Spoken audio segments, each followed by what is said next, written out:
in Boston. It's a great German restaurant. Good afternoon.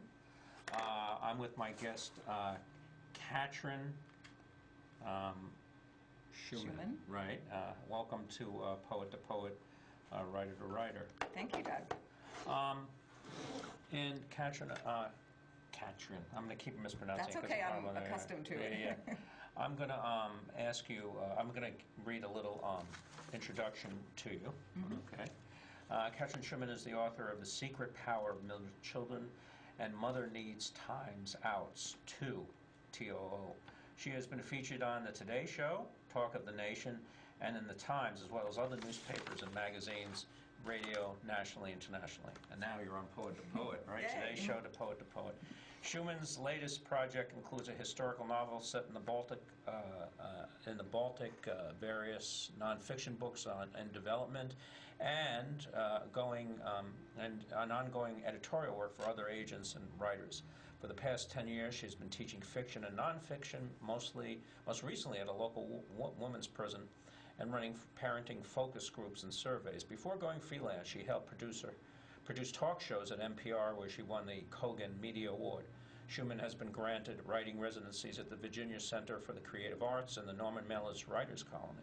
Well, that's a fairly new one in Provincetown. That was interesting too. Maybe I'll ask you. You're in his house. Yeah.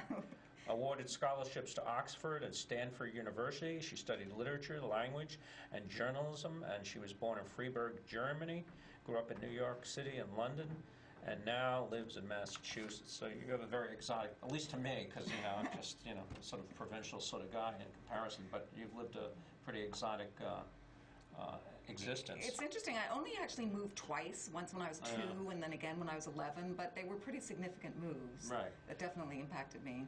I was going to say to you, you grew up in two very disparate places, London and Brooklyn, and Germany. I mean, how did this affect you as a writer, you think? Well, I think back to that quite frequently because when we were living in Brooklyn, which was entirely accidental that we landed there, it wasn't the trendy place it is today at all. And in fact, where we lived, there were a lot of... What section? It was Brooklyn Heights, okay, that's which very trendy. Would now be the place to be, definitely. But back then, it was still pretty gritty, actually. And at the school that I attended, which was PS8, and I attended a class that was more traditional because at the time it was fashionable to, this was the 70s. It was the late 60s and early 70s. It was fashionable to have these open classrooms. So I ended up being actually one of only 2 white kids in my class, and the other one was a Polish boy who had come from Warsaw. And here I was, a all-American German girl, and everybody else was African-American. So, from that experience to going to London, and actually I ended up at an elite girls' school in London, where there happened to be only one Jewish girl in the entire school. Okay. So, these experiences were pretty So you're German different. Jewish? No, I'm not. Oh, okay. No. Okay. You're just German. I'm just German, Okay, okay. And so how did you affect your writing? Did I ask you that? Yes. Well, I think that, as a consequence of that, I'm very interested in everybody's story. I'm really open-minded. I think people put me into certain categories when I was growing up. They made a lot of assumptions about me, in particular in London, which could be pretty tough. What assumptions about you? Well, in London I was the rich girl who went to private school, and I had an American accent, and so I was also... about your German heritage at all? Plenty of those. Yeah. So I had to deal with being a dumb American, the Nazi, and the rich girl. And I was quiet. I was a quiet reader type, and so as a consequence, I don't jump to conclusions about people, and I like to hear their stories. I'm very interested in everybody, so I think that makes me... If you're more provincial, if you just live in one town, it's very insular, and it's very But if you're exposed to all these different influences, I think it broadens your horizons. Yeah, I think so. And my life has been pretty conventional now the last 20 years. Right. But I can draw on these experiences that I've had, and I have a pretty wild imagination, and so that helps. It's good for a writer. Now, You said in a Grub Street Reading interview that I read that you worked, the strangest place you've worked in is a prison. Can you explain a bit about where you worked and why was it the strangest? Well, prison. I run poetry groups in mental hospitals. Yeah. What was it? Well, I think what I find strange about it was more my own reaction and my own feelings about being there, which was I had to look at my assumptions that I made and question them. I worked with women at the Middlesex Correctional Facility in Framingham, and they are really energized and ready to tell their stories and very serious about working with the Penn New England volunteers who go there. And it's just fascinating to hear their stories and to be reminded again and again that even people who've made some very bad choices in their lives are just human beings like the rest of us. Do you think writing is a form of rehabilitation for them? Absolutely, I do. I mean, but you don't want to be like a Jack Henry Abbott and come out and then he's a great writer, Norman Mailer championed him, and then he killed someone. I mean, Yeah. Well, hopefully I won't go down that route.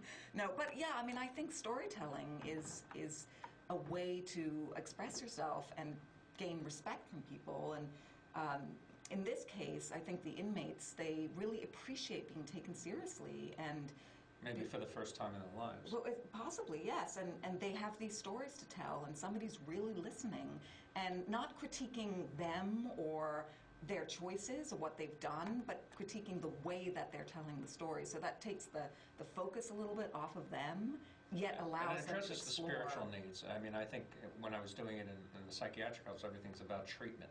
Mm-hmm. And you're viewed as in one way.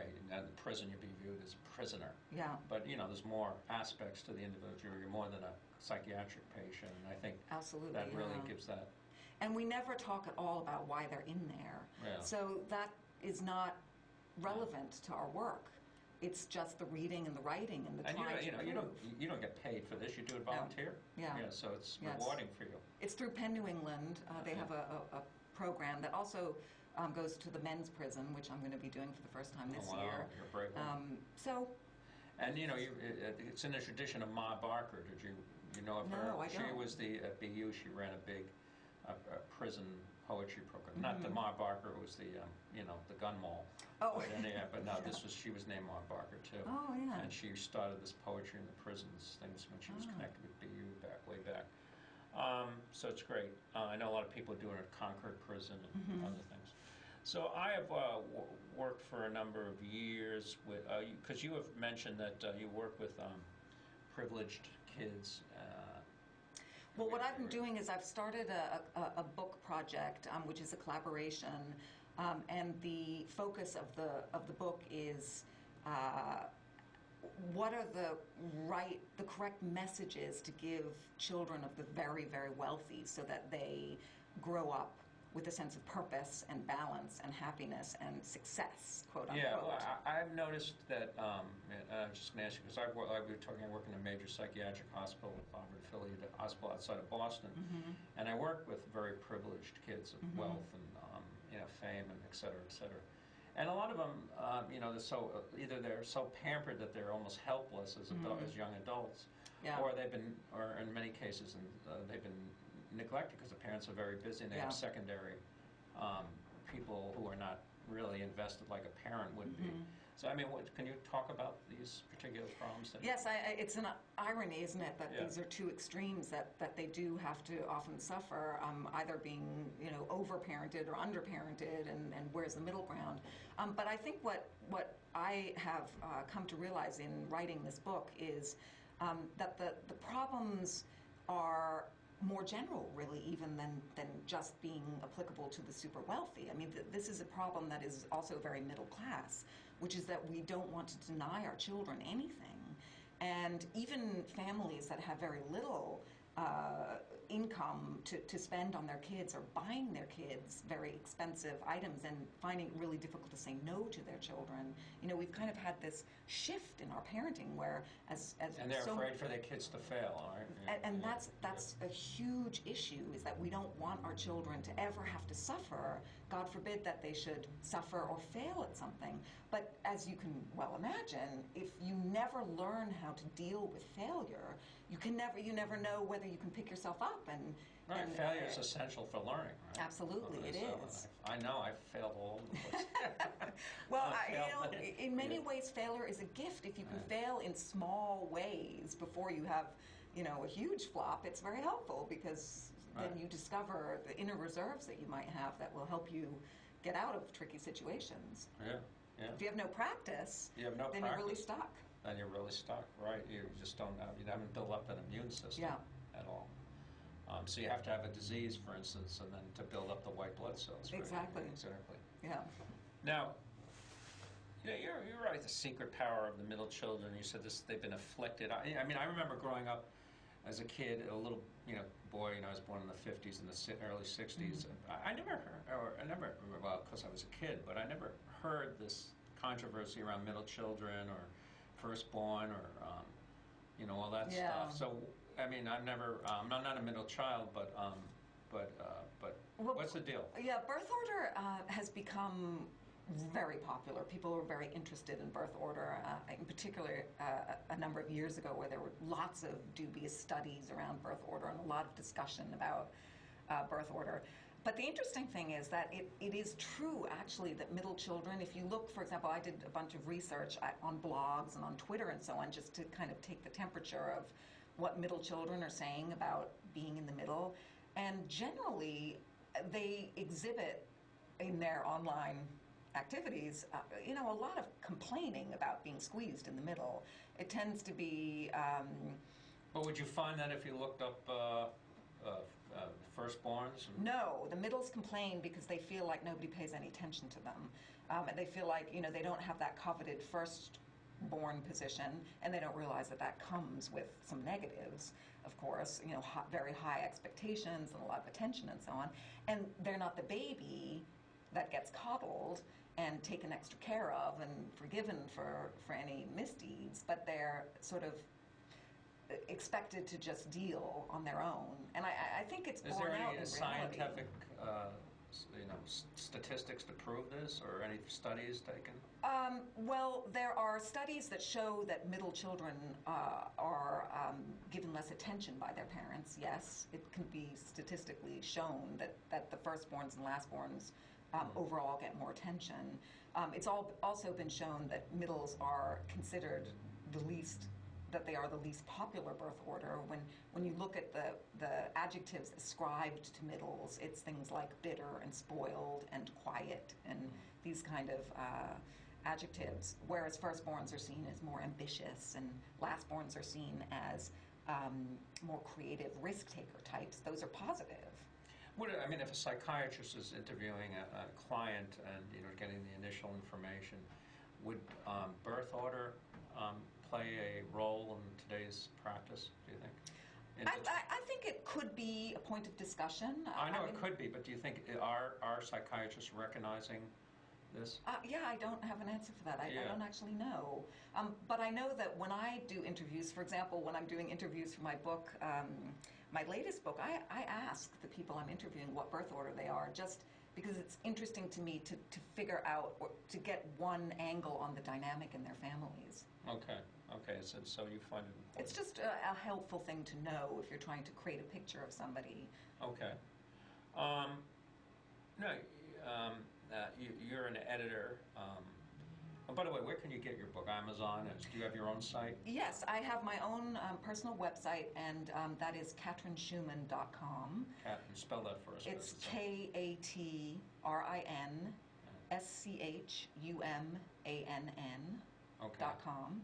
And my books are up on there, but you can also just type in the title, which is The Secret Power of Middle Children, or the other book is Mothers Need Timeouts Too, and I have websites for them too. They're available in bookstores and Amazon and pretty much everywhere.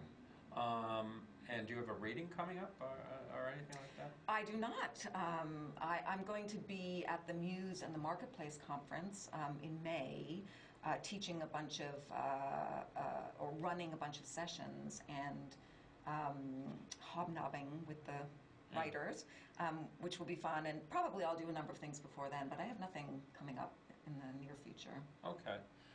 Now, you're an editor and you critique manuscripts, and you said in an interview that the hardest thing is to tell a writer the character isn't rich enough, not in terms of money. You know? Yeah. Yeah. Well, maybe that too. Maybe it has to be richer for certain cases. Yeah. What for you? What makes a character rich? I mean, how do you flesh out a stick figure? A number of different things, and this is something that I work on a lot with novice writers.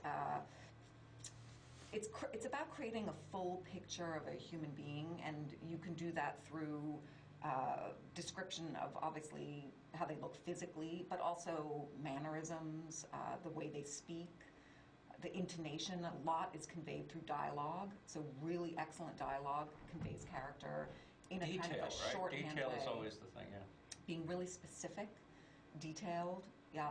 And then watching a person, observing them, like you might be seeing someone in a movie and conveying that sense of specificity. Sort of cinematic approach to it. Yeah.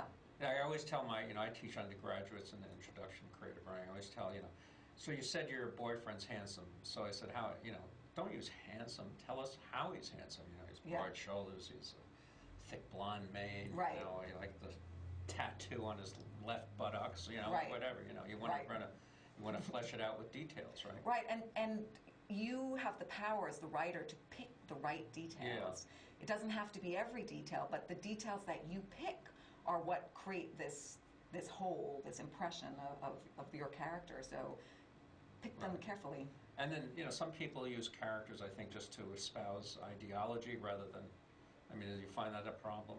Rather than make a point, but not really. Well, the problem there then is that they've focused on only one aspect, the message, and they haven't made that person appear to be a real human being with foibles just like the rest of us. And that will turn a reader off pretty quickly. Right, and it really has to have authenticity to it. Yeah. Now, you said that you went to the Norman Rockwell. Yeah, Norman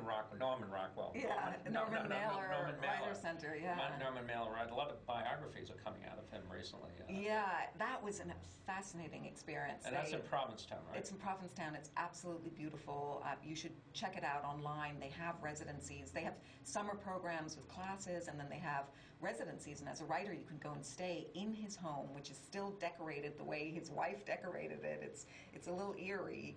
And you're Which right wife? there. Yeah, the last wife. Oh, okay. So a lot of florals and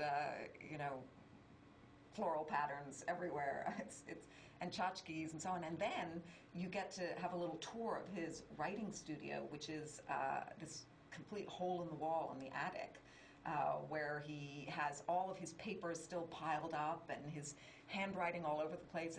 It's a total mess. It's fascinating, absolutely fascinating. His index cards with all his notes, and he was in the process of writing a 3-volume autobiography when he passed away, and so he's got all sorts of notes up there. Is someone going to finish that up, you think?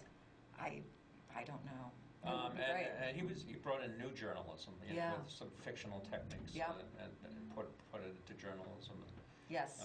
So he was very influential. Was he did you look to him as a sort of influence in your own writing? No, I can't say that I did. I've heard of him. I just happened to also have lived basically around the corner from him in Brooklyn. Yeah. He has a loft in Brooklyn.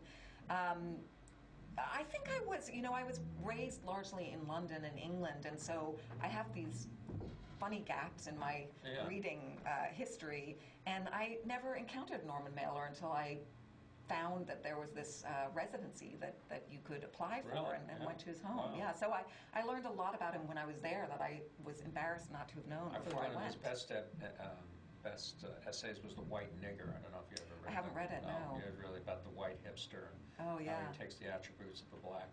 Yeah. He was really the writer as celebrity. Yeah. He was one of the first writers or among this group of writers who really were famous for their work, but also their very strong personalities. Yeah, very strong, yeah.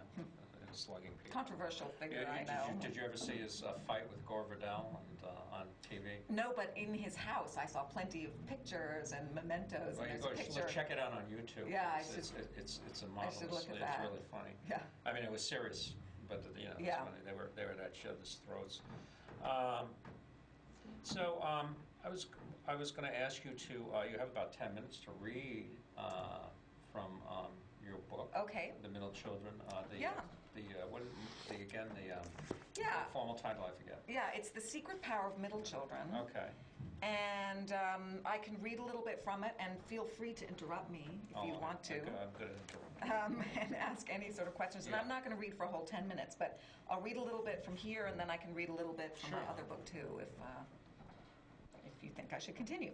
So what I'm going to read from is from actually our second chapter, and the reason I picked this is because a lot of people have the wrong idea of what being a middle child actually means. They think you have to be in the exact middle of the family, and this explains what it means to be middle. So it's called How Do You Know If You're a Middle Child? He was named after Richard the Lionheart, but left behind a complicated legacy clouded by questions about his character. One of 5 boys, he was born on a lemon grove in Yorba Linda, California, in a 2-bedroom house his father had built from a kit. Any ideas yet who it might be? We start every chapter like this with the middle child and hoping the reader begins to question who it might be. Richard Nixon was the second child and the oldest of 3 Nixon middles. When Nixon was 12 years old, his baby brother Arthur fell ill. Arthur, curly-haired and mischievous, had been the family favorite. I recall so well, the days before he died, Nixon said in a 1983 radio interview. After they'd made a spinal tap and found that it was tubercular meningitis and said there was no hope. So, I will interrupt. Yeah. So Nixon was a middle child. Yes. So the quote that's coming up, you don't have Dick Nixon to kick around anymore. Oh, yeah. Yeah, and that might be a common cry of many middle children, Being kicked around, feeling embittered, yeah. Yes, well, Nixon is an interesting example of a middle child in this case, because actually his birth order technically changed because he had 2 siblings who died. So birth order, of course, is not something that is genetic, that you're born with. It comes out of the dynamic of how your family is made up and created. So it can actually change. For example, in melded families, you know, with 2 divorced families coming together, the Brady Bunch, for example, and so on. But he's an example of a middle who, of course, you know, he had a certain amount of power, but it was not all good. So middles are obviously just as complicated as the rest of us. Okay. Go ahead. So just a few years later, Nixon's beloved older brother Harold began to waste away. The firstborn of the Nixon boys, Harold was tall, blonde, and handsome, a ladies' man with intelligence and charisma. After their lemon orchard failed, the family moved to Whittier, where they opened a gas station and a grocery store. Money was very short. In a desperate attempt to save his life, Harold and his mother moved 400 miles away to a sanatorium in Prescott, Arizona, where the air was drier. The boy hung on for 5 years and then died of tuberculosis. For much of Nixon's youth, he was the second-born of 4 boys. Then, suddenly, he became the second-born of 3 boys. In his early teen years, when Harold and his mother moved away, Nixon became the nominal first child in the house. During that time, another boy was born to the family, so Nixon became the second of 4 again. Finally, when the eldest, Harold, passed away, he officially became the oldest living Nixon boy. So just in case you're not completely confused by now. Quite a family tree. So does this make him a real middleborn? One of multiple middleborns? His older brother and one of his younger brothers both died before Richard Nixon turned 21. Did he then become technically a first child? Was his tricky personality, that unnerving combination of astute perception and devastating self-delusion, was that a result of his birth order and the circumstances of his upbringing, or was it simply an inherent part of his personality? Okay. I think that brings up some interesting questions about Richard Nixon, I hope, but also fascinating middles. Character. Yes. I'm not an expert on Richard Nixon, but I do know that he was controversial, and I'm sure that his experiences, not only as a child in a family that suffered these various heartaches. But his shifting role, the position that he played in that family that was struggling with money for so many years, affected his personality. Yeah, he had a frugal nature also. He did, yes. Yeah. Wow, okay. Do you have another little short segment you want Yeah. to look at? I'll read a little bit from Mothers Need Timeouts too. Tell us a bit about this book. Sure. This book was published in 2008, and I co-authored it along with a couple of other mothers. And our point of view is very much, we're not experts, we're not celebrities, we're not psychologists, we are mothers. We're just mothers in the trenches, fighting the good battle day in, day out, trying to be the best parents that we can be. And we are three very different personalities. And so this book looks at the idea of how you find better balance as a mother. And the first chapter is about perfectionism. It's called The Attitude Shift. And what we really focus on here, which I find is a theme that comes up again and again and again in parenting, is that we hold ourselves to these impossibly high standards, and by doing that, essentially, we are setting ourselves up for failure. Not that it's not a bad thing to have high standards, but I think we can take that too far. Wasn't there some Asian woman who came out? She was really like the battle hymn of the lock them in the closet or something. The battle hymn of the tiger mother. Well, yes, that's a very different parenting style, and the kids are okay with that.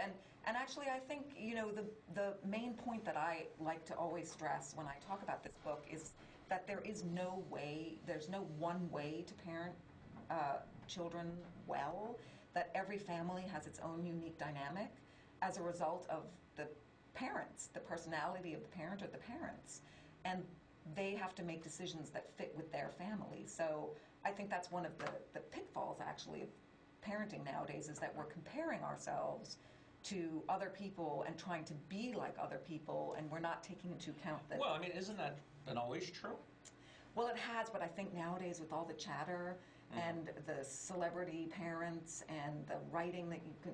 There's a lot of judgment. That's an interesting point, because in terms of bullying, I was having a discussion with some students, and I said, well, look, when I was a kid, they used to call me a fat Jew boy, and I would get upset, but I wouldn't go home. I didn't go on computers. I didn't go home and put on the computer, and 50,000 people knew that Doug Holler was a fat Jew boy. You know what I'm saying? But now with Facebook and this huge exposure, it's a whole different deal. Well, and I think also mothers have a tendency to be quite judgmental of each other. We used to say it's not the battle between the stay-at-home moms and the working moms anymore. It's the battle within yourself as trying to be the